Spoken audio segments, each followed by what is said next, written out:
बागेश्वर जिला पंचायत बोर्ड की बैठक में नाराज सदस्यों ने जमकर हंगामा काटा। बैठक के दौरान कपकोट के ब्लॉक प्रमुख गोविंद दानू द्वारा महिलाओं के प्रति की गई अपमानजनक टिप्पणी पर बौखलाई महिला सदस्य सदन के भीतर ही धरने पर बैठ गई और कपकोट ब्लॉक प्रमुख से माफी मांगने की मांग करने लगी। बाद में कपकोट के प्रमुख गोविंद दानू द्वारा खेद जताने के बाद मामला शांत हुआ। सदस्यों को बैठक का एजेंडा उपलब्ध नहीं कराने को लेकर भी काफी देर तक हंगामा हुआ और अधिकांश सदस्य बैठक को स्थगित करने की मांग पर अड़े रहे। सदस्यों के साथ साथ जिला पंचायत उपाध्यक्ष नवीन परिहार भी नाराज दिखे और वो अपनी सीट पर बैठने के बजाय सदस्यों के साथ आखिरी पंक्ति पर बैठे।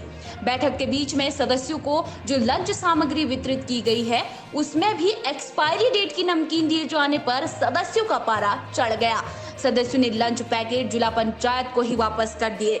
बाद में इस मामले में जिला पंचायत अध्यक्ष व अपर मुख्य अधिकारी द्वारा खेद जताने पर सदस्य शांत हुए। बैठक के दौरान बजट पर चर्चा हुई, लेकिन सदस्यों ने कहा कि बजट का सही तरीके से आवंटन नहीं किया गया है। साथ ही समितियों का सर्वसहमति से दोबारा गठन करने की मांग की गई है।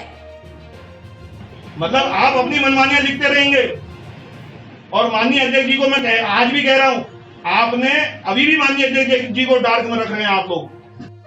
कैसा आप हिसाब किताब अकाउंटेंट साहब, तो पहले समझ लो बात को फिर कहो। एक साल में कितने क्वार्टर होते हैं? एक क्वार्टर गया तो बढ़ाओगे घटाओगे? घटाएंगे। और आप क्यों अभी दे रहे हैं हमको एजेंडा? मेरी समझ में तो ये नहीं आ रहा क्यों आप हमको अवगत कराते हैं। हमने तो सोचा क्या पता फिर ऐसे ही हम भी चले जाते हैं। अब ऐसा ही लग रहा था ना, जब एजेंडा नहीं होगा बैठक में क्या होना है तो कि क्या सोच के आपने बैठक रखी। मैं तो यही पूछना चाहती हूँ, मैं इतने अनुभवी व्यक्ति होने के बावजूद आपने ये कोई बंदरबांट का अड्डा नहीं है। नहीं करेंगे सर। आज तक तो हम सोचते थे कि सयाने व्यक्ति हैं, अनुभवी हैं, शायद बेहतर कुछ करेंगे। आज हमको पूर्ण विश्वास हो गया है कुछ बेहतर करने का आपके दिमाग में कोई आइडिया। सबको आपका भागीदार बना रहे हैं। माननीय अध्यक्ष जी को भी डिसीजन पावर होनी चाहिए मैडम।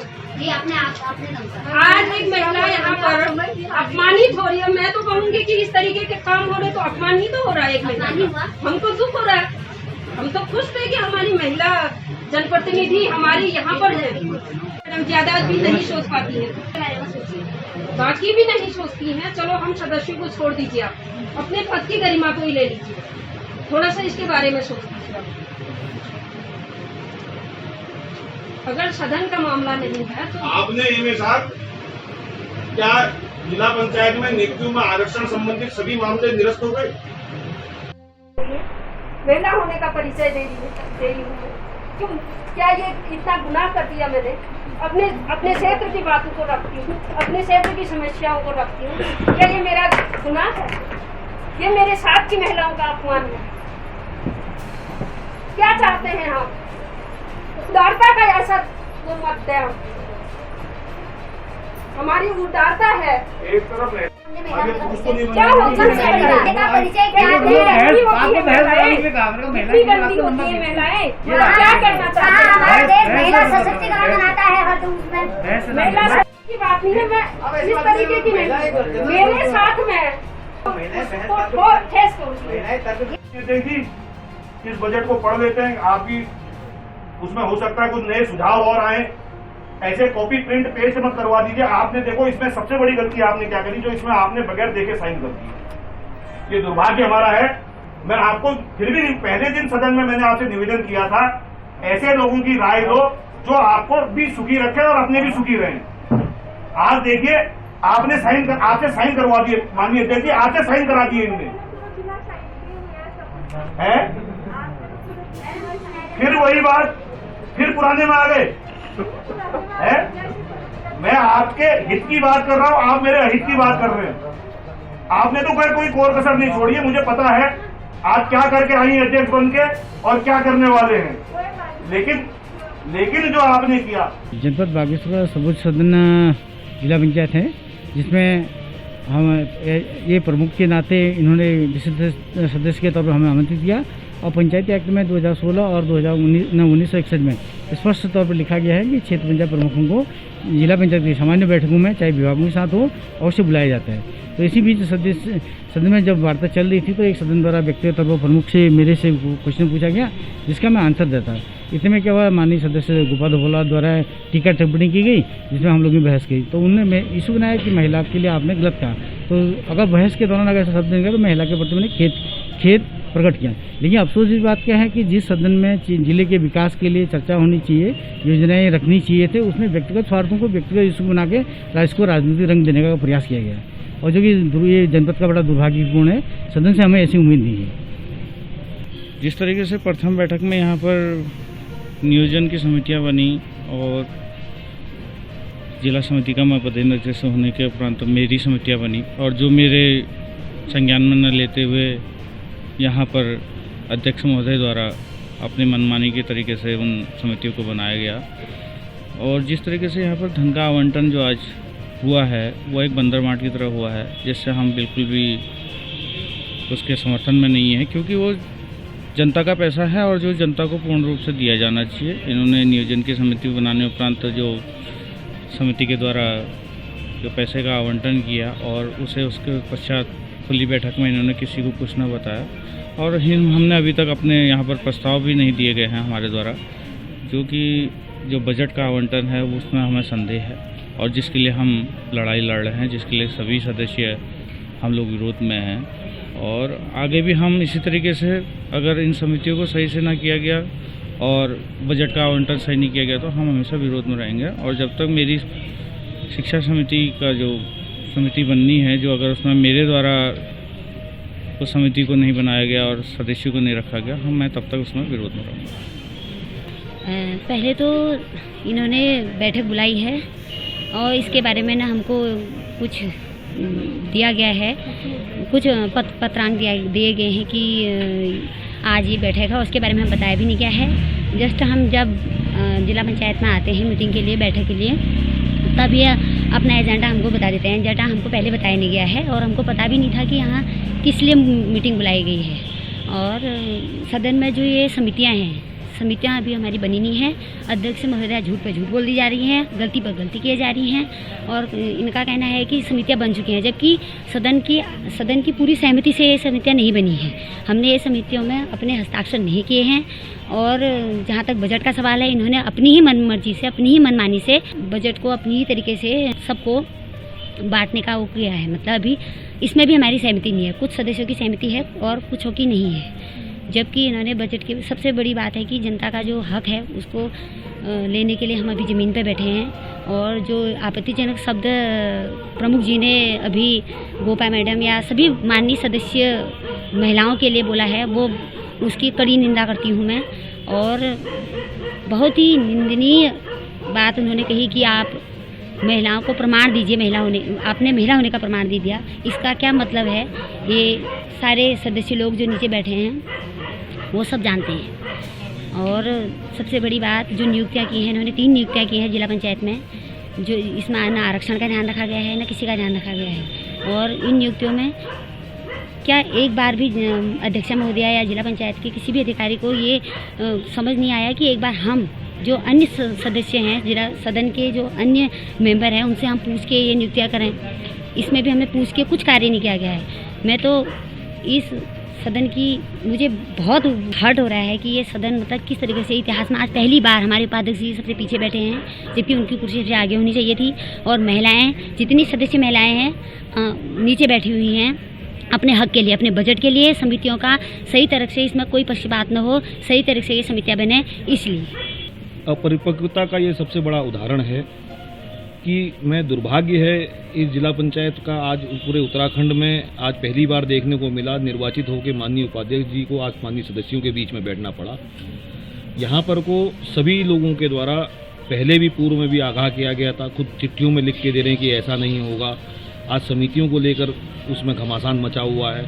30% विवेकाधीन, जो कि ए में खुद लिख के दे रहे हैं कि इसका कहीं पर भी प्रोविजन में एक्ट में नहीं है, फिर भी 30% विवेकाधीन कोष अपने हाथ से बांटा जा रहा है। और सबसे बड़ा दुर्भाग्य ये है कि बजट पास नहीं होने के बावजूद इनने जिला निधि से सैलरी निकालने का काम किया, जो घोर वित्तीय अनियमितता का मामला है। आज कहीं ना कहीं अगर आज हमारी ये चेतावनी थी कि 8 महीने हो गए हैं, अगर 8 महीने के बाद अगर आप नहीं माने तो कहीं ना कहीं उच्चतम न्यायालय जाने का काम हमारे द्वारा किया जाएगा। आज निश्चित तौर पर आज इस बैठक को, आज भाई जो राजा है उसको प्रजा को संभालने का काम राजा का होता है। आज बैठक नहीं हो पाना भी ये भी दुर्भाग्य है भाई, कहीं ना कहीं हमारे अंदर कमी है कि जो बैठक नहीं करा पा रहे हम।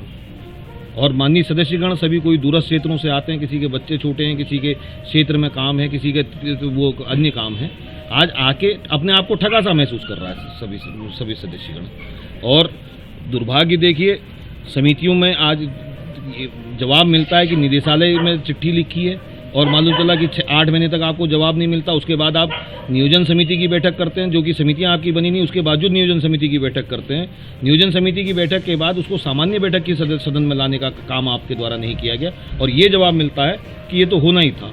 जब मनमानी करनी है तो हम लोगों की ज़रूरत क्या है? आप चिट्ठी ही ना दें हम लोगों को, हम आएंगे नहीं, आपका भी समय बच जाएगा, हमारा भी समय बच जाएगा। लेकिन आज इस जिला पंचायत में वित्तीय अनियमितताओं के घोर मामले सामने आए हैं। आज उन वित्तीय अनियमितताओं को आपके माध्यम से मैं कहना चाह रहा हूँ, बगैर बजट एलोकेशन के आज मार्च का महीना, ये जून का महीना लग गया, 1 क्वार्टर लगभग हमारे बजट का खत्म हो गया। उसके बाद आज इनकी नींद खुल ली है कि बजट का एलोकेशन भी करना पड़ता है जिला पंचायत में। अंधेर नगरी चौपट राजा वाला किस्सा हुआ पड़ा है। कहीं ना कहीं सभी अपने आप को ठगा महसूस कर रहे हैं, पूरे क्षेत्र की जनता से लेकर क्षेत्र के जनप्रतिनिधि। अब दुर्भाग्य देखिए, पिछली बार जब शपथ ग्रहण समारोह हुआ था तो ठंडे समोसे की बात आई थी। उस समय पहली बैठक में माननीय अध्यक्ष जी ने हमको सबको कहा था कि हम जो है ठीक ठाक अगली बार से व्यवस्था करेंगे। इस बार आया तो सभी चीज़ लगभग एक्सपायरी डेट की नमकीनें, ये वो सब चीज़ आया हुआ था। वो तो सदस्य सभी जागरूक हैं, कोरोना काल भी चल रहा है तो सबने देख लिया, तो उसमें एक्सपायरी डेट के वो निकले सब। इसमें मेन मुद्दा हमारा ये है कि हमारी बैठक थी आज, तो इसमें हमारे आमंत्रित सदस्य जो माननीय प्रमुख कोर्ट हैं, उनके द्वारा महिला सम्मान के संबंध में मेरे को ये कहा गया कि आप एक जिला पंचायत सदस्य होने के बावजूद आप कौन हैं। एएमए साहब ने मुझे आमंत्रित किया है और बहस करने के मुद्दे में उन्होंने बोली में उनसे कुछ बातें थी, तो आप हमारे जिला पंचायत के मुद्दे में वो बात कर रहे थे, तो मैंने यही बात कही, तो उन्होंने बोल दिया कि आप एक महिला होने का प्रमाण दे रही हैं। तो ये भी हमारा मुद्दा है। और दूसरी बातें ये हैं कि एमए साहब के द्वारा, माननीय अध्यक्ष जी के द्वारा भी यहाँ पर हम लोगों को 8 महीने से गुमराह किया जा रहा है। और इसमें यह है, समितियों का गठन आज तक नहीं हुआ है। माननीय अध्यक्ष जी कह रही हैं कि उन्हीं समितियों को मान्य करना होगा। हम लोग यहाँ पर बैठे हैं, हम लोग यही चाहते हैं कि समितियों का गठन कराया जाए, विधिवत तरीके से हो, नियमानुसार हो, उसमें आरक्षण का ध्यान नहीं दिया गया है और जो सदस्य रखे गए हैं उसको जानकारी नहीं है कि वो कौन से समिति में। और रही बात बजट की, हमारा बजट का भी मुद्दा है। बजट का माननीय अध्यक्ष जी एमए साहब के द्वारा हमको लेटर जारी कर दिया जाता है कि 3-3 लाख रुपए का प्रस्ताव आप लोग प्रस्तुत करें। तो इस तरीके का फरमान हमको उचित नहीं लगा, जो न्यायोचित भी नहीं है, और इसमें भी इसका भी हम विरोध कर रहे हैं। हमारा कहना है कि प्रत्येक क्षेत्र को बराबर बजट मिले और विकास कार्य बराबर तरीके से हो। वहाँ पे आप भी जानते हैं, इस महंगाई के दौर में 3 लाख रुपए में 32 गाँव में 32 गाँव हैं, किसी के पास 33 गाँव हैं, ऐसे में 10,000 रुपया एक गांव को पहुंचता है, तो क्या विकास कार्य उनके द्वारा कराए जाएंगे, जिसमें 10,000 में जीएसटी भी है, रॉयल्टी भी है। इस तरीके का ऐसा इसमें हमारा कहना है। और दूसरी एक बात ये भी है कि यहाँ पर जिला पंचायत में वर्तमान में नियुक्तियाँ की गई हैं, 3 नियुक्तियाँ की गई हैं, उसका भी हमको सुबह से हम बोलते आ रहे हैं, उसका भी हमको कोई सही उत्तर अभी तक नहीं दिया गया है। इस तरीके की वित्तीय अनियमितता यहाँ पर की जा रही है, महिलाओं का सम्मान यहाँ पर नहीं किया जा रहा है। और हमारी जो सदस्य हैं, सदस्यों की अहमियत पर भी ठेस आ रही है, जो उनका सम्मान है वो प्रॉपर जो मिलना चाहिए था वो नहीं मिल रहा है। इसी के विरोध में हम अभी आपके ही सामने 1 घंटा 1.5 घंटा हमको यहाँ पर बैठा हो गया है। एएमए साहब ने अभी तक एक पत्र नहीं लिखा। उस पत्र में हमने ये पूछा था कि आपकी ये बैठक कौन सी बैठक कहलाती है, आप जो जनपद स्तरीय अधिकारियों के साथ हमारी बैठक होती है उस बैठक को क्या कहते हैं, और इस बैठक में कौन सी बैठक में कौन कौन से आमंत्रित सदस्यों को आप बुला सकते हैं। ये एक्ट में बताया गया। एक्ट में उन्होंने हमको बड़ी मशक्कत के बाद अभी एक्ट दिखाया जिसमें ये स्पष्ट किया गया है कि ये कहीं पर ये नहीं लिखा है कि कोई आमंत्रित सदस्य आएंगे। माननीय सदस्य द्वारा किया जा रहा है। हमने जो भी समितियाँ बनाई हैं वो नियम से बना रखी हैं। इसमें जो उन्होंने ओबीसी का मुद्दा भी रखा था उसमें भी ओबीसी महिला रखी है। सारे वो समितियाँ नियम से बनी है और माननीय झा उपाध्यक्ष जी बोलते हैं कि ये समिति गलत बनी है। तो इवन वो बैठक में वो भी उपस्थित है और उसके वो पदेन अध्यक्ष हैं और अध्यक्ष होने के नाते वो समिति में वो भी यहाँ पर शामिल थे। उन्होंने लास्ट में साइन नहीं किया, उसी को मुद्दा बनाकर चले। जहाँ तक प्रमुख जी ने और क्या बोलते पूर्व प्रमुख वर्तमान सदस्य गोपा दफला जी हमारी मेंबर द्वारा जो भी कहा गया है तो उन्होंने उसके लिए आपस में बातें होती उसके लिए माननीय प्रमुख जी ने उनसे माफ़ी भी मांग ली है और मामला भी सुलझ गया है। उसके लिए लेटर बनी है और उन्होंने एक्ट भी दिखा दिया है कि माननीय सदस्य जी को प्रमुख जी, विधायक जी, सांसद जी सब सम्मानित मेहमान बुला सकते हैं। इसका उन्होंने पूरा एक्ट भी दिखा दिया। विरोध किस चीज़ के लिए हो रहा है? महिलाएं क्यों जमीन में बैठी हुई हैं? विरोध इसी चीज़ के लिए हो रहा है कि माननीय प्रमुख जी द्वारा आपस में बहस चली थी तो इसमें उन्होंने जमीन में उतर कर बैठ गए। उसके लिए प्रमुख जी ने माफ़ी भी मांग चुके हैं। समितियों का मुद्दा जो बताया, समितियों का मुद्दा बताया, बजट को लेकर भी नाराज है, तो कैसे आप इनको मनाएंगे? समितियाँ जो है ठीक ठाक तरीके से बन गई है। यहाँ सहमति से बनी। उन्होंने लास्ट मूवमेंट पर साइन नहीं किए और नहीं बजट के मामले में जहाँ तक बजट की बात है तो बजट भी आमंत्रित कर दिया। माननीय सदस्य द्वारा प्रस्ताव आज तक नहीं दिए गए हैं।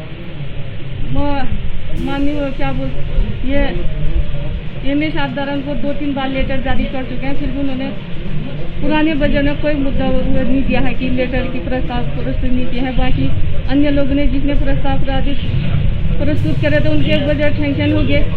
उन्होंने आज तक पुराने 2 नहीं दे पाए बजट के लिए आवेदन। सम्मानित अध्यक्ष बनी उसी चुनाव प्रणाली से मैं भी जीत के आया हूँ। क्या मेरा कोई कर्तव्य नहीं बनता है आपकी यहाँ जिला पंचायत में कि मेरे से कोई राय ली जाए? आप इतने महीने हो चुके हैं, आपने कभी भी किसी चीज में मुझे इन्वॉल्व करने की कोशिश नहीं की। क्यों मेरे संग आप भेदभाव कर रहे हैं? कभी कोई अधिकारी कोई आपका कहना नहीं मानेगा, हम आपके पीछे खड़े होकर उस अधिकारी से आपकी बात मनवा देंगे। नहीं तो अकेले जाओगे, कोई नहीं पूछेगा। आज सारे अधिकारी वही देख रहे हैं। आज 1 साल से ऊपर हो गया, आपने भी मैंने पाप सब को बढ़ाने जानती है, आप बताइए। आप समाधान निकालने नहीं जानते। आप समाधान हमारे ब्लॉक में नहीं है। मुझे नहीं लगता कि सदन आपने कैसे मैं कह रही हूँ, पहले आप स्पष्ट कीजिए जिस सेंटेंस में मैंने पाप शब्द बोला है, स्पष्ट कीजिए। मुझे ये झूठी बात है। आपको जवाब देना चाहिए। मुझे नहीं लगता चुप ही रहना होगा क्योंकि आप झूठ बोले हैं। झूठ बोले हैं तो आप बोलिए ना, आप उस सेंटेंस को बोलिए, मैं मानूंगी। बताइए एमए साहब, हमारे बजट की बैठक में कौन कौन होने चाहिए? आप किस सदस्य? आप ये मत कह देना, आप ये मत कह देना कि पूर्व की परिपाटी है ये। हमारे माननीय साहब जो है वो पद तो मैं कौन हूँ पूछ रहे? आप हमारी बेइज्जती करने के लिए लाए, मतलब होता है। कौन है बोलना? कोई ये कहने की बात है कि सदन के जिला पंचायत के सदन में आके ये माननीय प्रमुख जी बोले कि कौन है आप? क्या हमारा अधिकार नहीं है अपने सदन में बात? है, लेकिन देखो जैसा कह रहा है वो तो सब देखिए ना, पत्रकारों को भी नहीं दिख रहा है। वो भी देखिए ना क्या सही क्या गलत है। सही को सही, गलत को सही को सही, गलत को गलत सब कहते हैं। सीसीएन न्यूज के लिए सुष्मिता थापा के साथ सुरेश पांडे की रिपोर्ट।